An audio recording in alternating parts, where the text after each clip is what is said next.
Wassalatu wassalamu ala rasulillah Sayyidina wa maulana Muhammad ibni Abdillah wa ala alihi wa sahbihi wa man tabi'ahu wa mawalah. Ashhadu an la ilaha illallah wahdahu la sharika lah wa ashhadu anna sayyidana Muhammadan abduhu wa rasuluhu la nabiyya ba'dah. Allahumma salli ala sayyidina Muhammadin an-nabiyil ummi wa ala alihi wa sahbihi wa barik wa sallim. Qala Allah Ta'ala fil Qur'anil Azim wa huwa asdaqul qailin. A'udzu billahi minasy syaithanir rajim. Ya ayyuhalladzina amanu taqullaha haqqa tuqatih wa la tamutunna illa wa antum muslimun. Wa qala ta'ala fi ayatin ukhra, ya ayyuhalladzina amanu taqullaha wa qulu qawlan sadida yuslih lakum a'malakum wa yaghfir lakum dhunubakum wa man yuti'illaha wa rasulahu faqad faza fawzan 'azima. Ibadallah, usikum wa nafsi bi taqwallahi wa ta'atihi faqad fazal muttaqun. Hadirin hadirat jamaah Jumat yang dimuliakan Allah Subhanahu wa taala. Sebelum Islam datang ke Nusantara, nenek moyang kita sudah tahu, sudah mengenal bahwa tubuh manusia ini terdiri dari dua unsur. Yang pertama disebut dengan raga, yang dilihat oleh mata, yang dapat disentuh, ditangkap panca indera. Yang satu lagi tidak dapat ditangkap oleh panca indera, tidak dapat dilihat mata, tidak dapat dipegang oleh tangan, disebut dengan jiwa. Maka dua kata ini selalu bersanding beriringan, jiwa dan raga.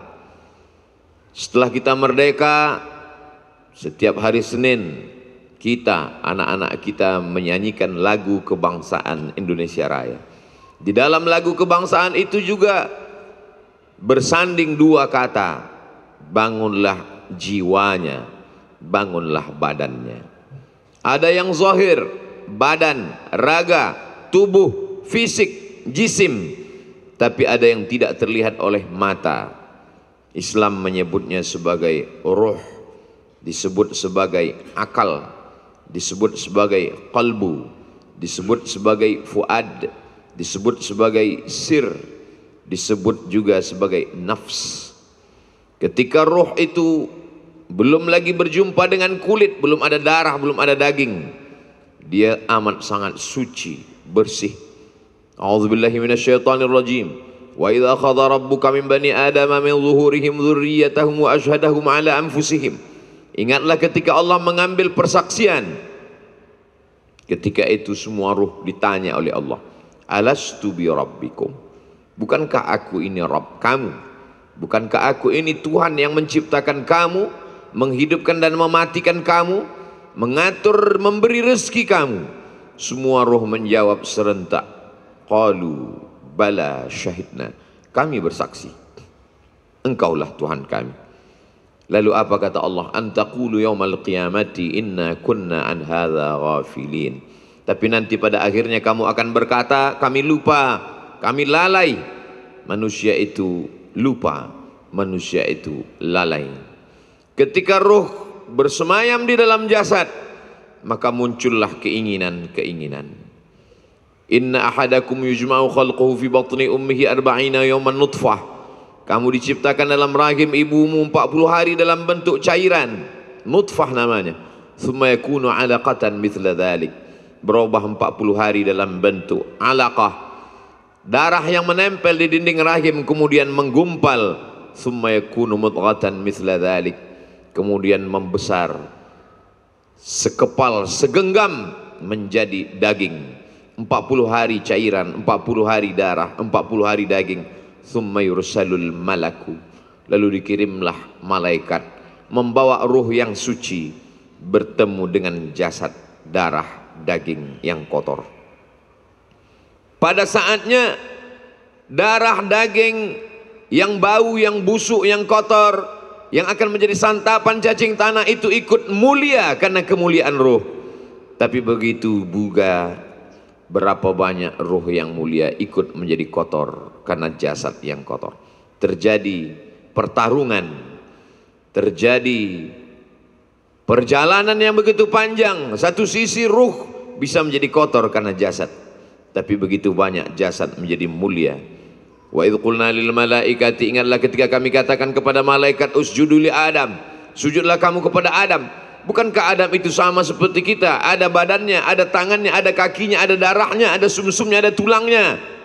Tapi kenapa malaikat yang cahaya, bersih, murni, bersujud kepadanya? Bukan karena sujud ibadah, karena ibadah hanya kepada Allah, tapi sujud kemuliaan, keagungan, litazim, penghormatan. Karena Adam alaihi salam, darah dagingnya ikut mulia disebabkan oleh ruh yang sudah masuk ke dalam tubuhnya. Begitulah dengan kita hari ini.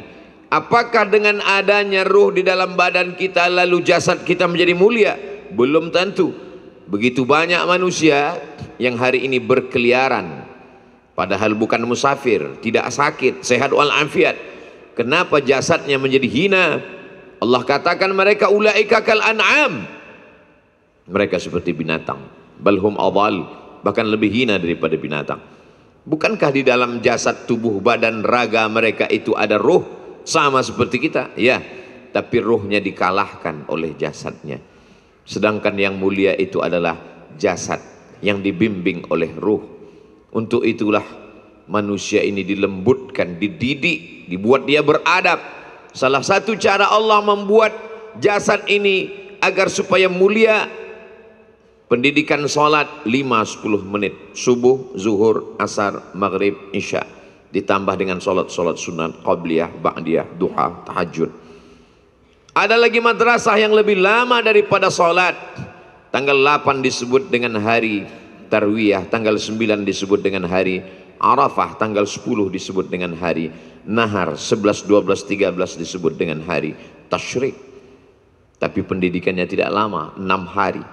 Maka pendidikan yang paling panjang dalam ajaran Islam disebut dengan madrasah Ramadan.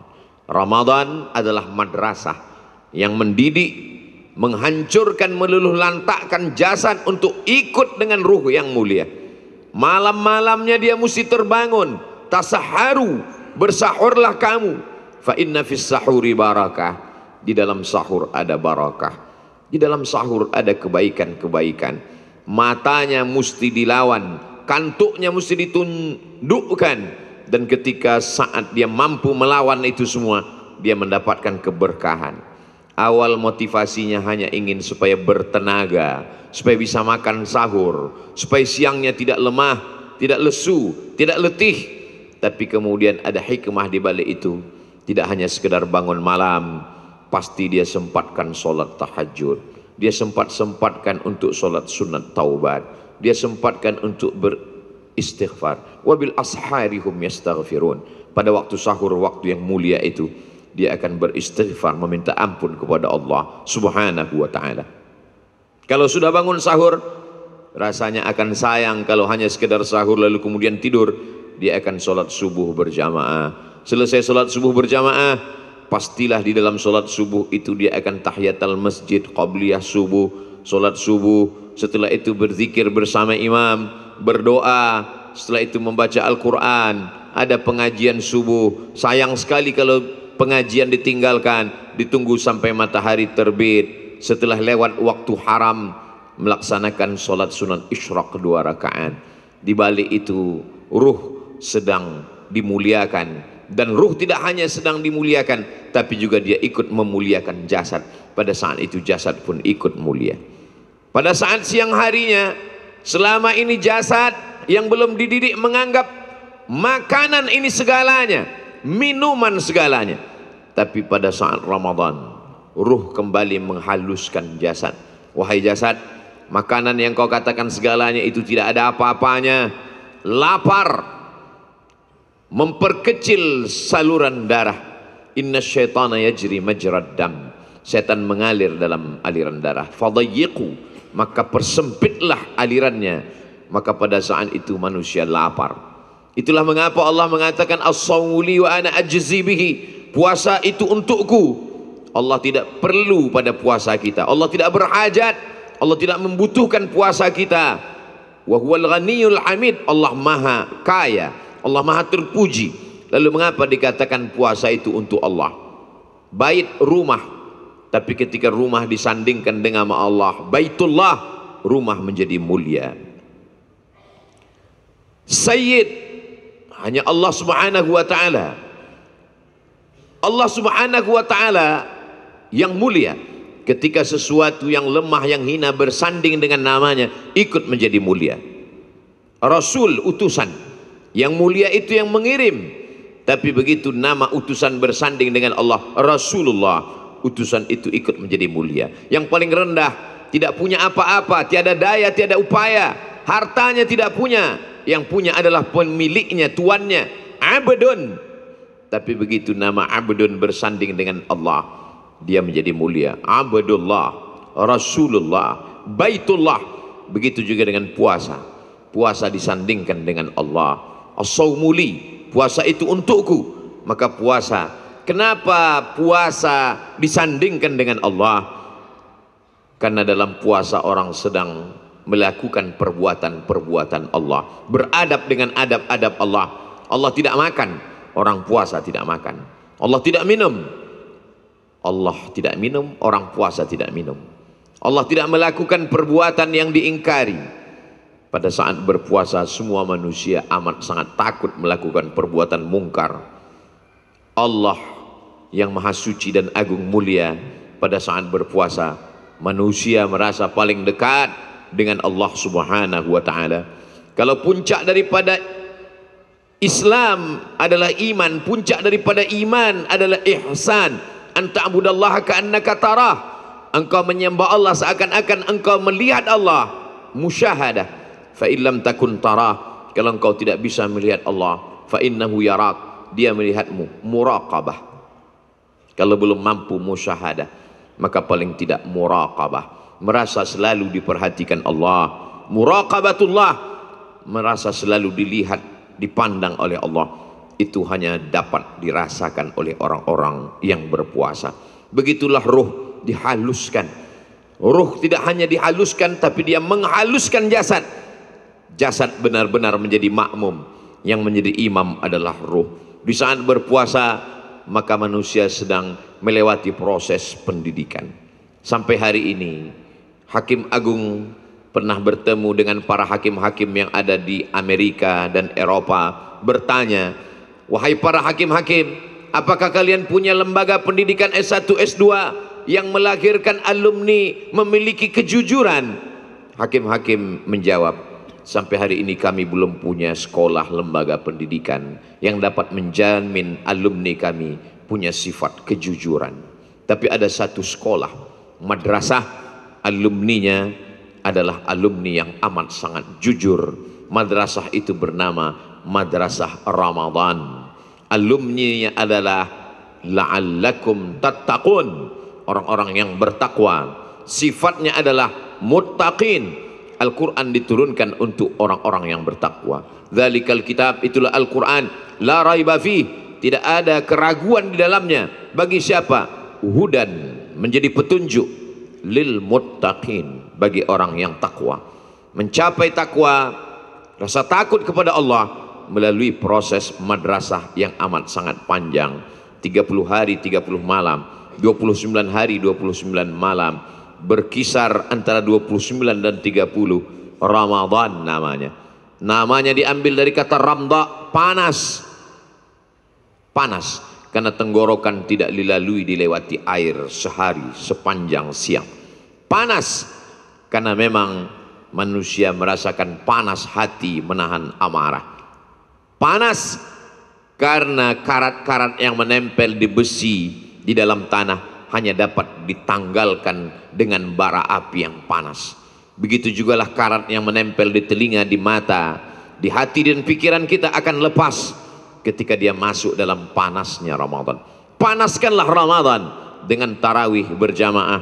Panaskan Ramadan dengan i'tikaf, taharru lailatul qadri fil ashril awakhir min Ramadan. Panaskan Ramadan. Kana al-Imam Syafi'i yukhtimul Qur'ana 60 khatamah. Imam Muhammad bin Idris Asy-Syafi'i Imam mazhab kita menghatamkan Al-Quran 60 kali khatam. Diriwayatkan oleh sumber yang amat sangat terpercaya, Imam Az-Zahabi dalam kitab Syiar A'lam An-Nubala, orang yang amat sangat selektif menerima periwayatan-periwayatan. 30 kali khatam di waktu siang, 30 kali khatam di waktu malam. Tidak ada satupun waktu yang terlewatkan di dalam Ramadan kecuali bernilai dengan ibadah. Malamnya diisi dengan qiyam, tegak, berdiri, melawan kantuk. Dari mulai maghrib berjamaah, isya berjamaah, tarawih berjamaah, witir berjamaah, mengaji bersama dalam tadarus. Kajian-kajian tidak pernah kosong. Tidurnya hanya sejenak, sebentar, hanya sekedar memberikan hak mata. Setelah itu terbangun lagi di waktu malam, sholat sunat, wudhu, sholat sunat, taubat, sholat sunat, tahajud, sholat sunat, hajat. Setelah itu makan sahur. Setelah sahur pun tetap diisi dengan menambah bacaan-bacaan Al-Quran, murajaah, mengulang hafalan. Setelah itu siangnya diisi dengan siam, menahan makan, menahan minum, menahan telinga, menahan mata, menahan rasa, menahan hati, menahan emosi. Ada ibadah yang mengeluarkan harta, membangun masjid. Ada ibadah yang mengeluarkan darah, mati syahid. Ada ibadah yang mengeluarkan keringat, tawaf, sa'i, salat, tegak, berdiri. Ada ibadah yang mengeluarkan tetesan air mata, munajat di tengah malam.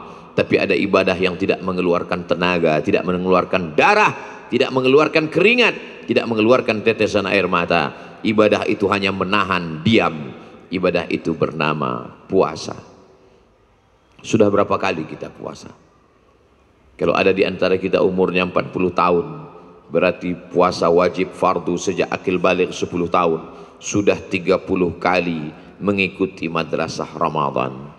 Berhasilkah kita sebagai alumni Ramadan? Ramadan pasti berhasil, karena Allah mengatakan la'allakum, pasti kamu akan menjadi orang bertakwa. Kurikulumnya datang dari Allah, tidak mungkin ada keraguan di dalamnya. La ya'tihil batilu min baini yadayhi wala min khalfih. Kita bertanya dalam hati, berhasilkah aku menjadi alumni Ramadan? Aku termasuk atau aku termasuk sebagai alumni-alumni yang gagal, merusak nama baik Ramadan. Barakallahu li wa lakum fil Qur'anil azim wa nafa'ani wa iyyakum bima fihi minal ayati wadh-dhikril hakim wa taqabbala minni wa minkum tilawatahu innahu huwal ghafurur rahim. Allahumma salli ala sayyidina Muhammad وعلى آل سيدنا محمد.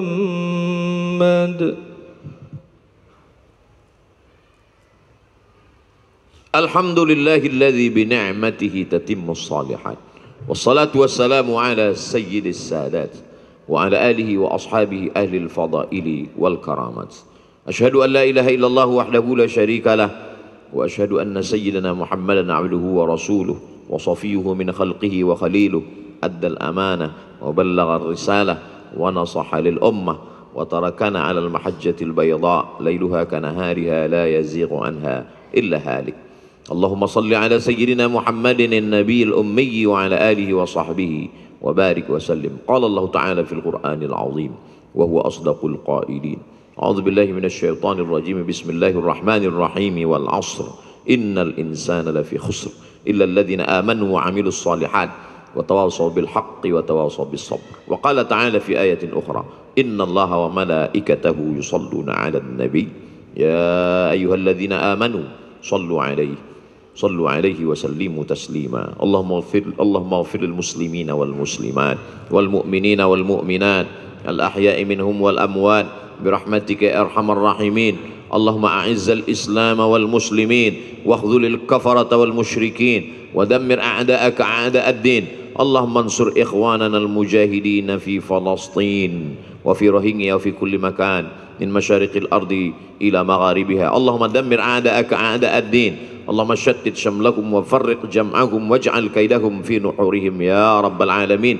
اللهم دفع عنا الغلاء والوباء والفحشاء والربا والزنا والمنكر والسيوف المختلفة والشدائد والمحن ما ظهر منها وما بطن من بلدنا هذا خاصة ومن بلدان المسلمين عامة. عباد الله أوصيكم ونفسي بتقوى الله wa ta'atihi faqad fazal muttaqun. Innallaha ya'muru bil 'adli wal ihsan wa ita'i dzil qurba wa yanha 'anil fahsya'i wal munkari wal baghi ya'udzukum la'allakum tadhakkarun. Fadhkurullahal 'azima yadhkurkum was'aluhu min fadlihi yu'tikum wa ladzikrullahi akbar wallahu ya'lamu ma tasna'un. Aqimis shalah.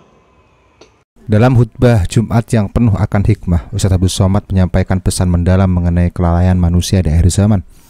Salah satu bentuk nyata dari kelalaian tersebut adalah salah satunya mungkin yang mulai viral dan banyak diperbincangkan oleh masyarakat kini, yakni tentang sound horeg, hiburan yang berlebihan dengan suara bising yang seringkali mengganggu ketenangan masyarakat, melanggar nilai-nilai Islami. UAS menjelaskan bahwa Islam adalah agama yang menjunjung tinggi ketenangan, kedamaian, dan adab dalam bermasyarakat. Ketika manusia mulai mengadapkan adab demi kesenangan sesaat, itulah bentuk nyata kelalaian dibenci Allah Subhanahu wa Ta'ala. Fenomena sound horeg yang identik dengan pesta-pesta rakyat diiringi musik keras hingga larut malam menjadi perhatian utama dalam khutbah tersebut. Menekankan bahwa kegiatan semacam ini bukan hanya tidak sesuai dengan ajaran Islam, tapi juga merusak ketenangan masyarakat, terutama lansia, anak-anak, bahkan orang yang sedang beribadah atau belajar. Banyak hal yang disoroti. Pada suatu ketika ada seorang yang sedang sakit, kemudian sound horeg seolah-olah menjadi hal yang lumrah. UAS menegaskan bahwa ia merupakan bentuk hati yang sudah mulai hati-hati. Dalam khutbah ini, Ustaz Somad menyuruhkan agar umat manusia kembali pada nilai-nilai kesederhanaan, introspeksi diri. Berhibur boleh, namun harus dalam batas yang wajar, tidak mengganggu hak orang lain. Bila mendorong para tokoh masyarakat, pemimpin setempat untuk mulai menertibkan kegiatan-kegiatan seperti sound horeg demi menjaga ketertiban umum, kemuliaan Islam di mata masyarakat yang luas. Ustaz Somad mengajak jamaah untuk lebih banyak menghadiri majelis ilmu, memperbanyak zikir sebagai alternatif dari kegiatan hiburan yang tidak bermanfaat. Menurutnya, hati yang diisi dengan ilmu dan zikir tidak akan mudah tergoda oleh ketenangan dunia yang mengayankan. Sebagai penutup, khutbah kali ini mendoakan agar umat Islam senantiasa diberi petunjuk oleh Allah untuk menjauhi kelalaian termasuk dalam bentuk hiburan yang berlebihan. Beliau mengajak jamaah untuk saling mengingatkan dan menegur dengan satu sama lain. Menyimpang dari hal-hal nilai Islam bukanlah junjungan panutan dari Nabi Muhammad SAW. Mudah-mudahan kita bisa mengambil hikmah dari khutbah Jumat kali ini. Kurang lebihnya mohon maaf. Wabillahi taufiq wal hidayah. Assalamualaikum warahmatullahi wabarakatuh.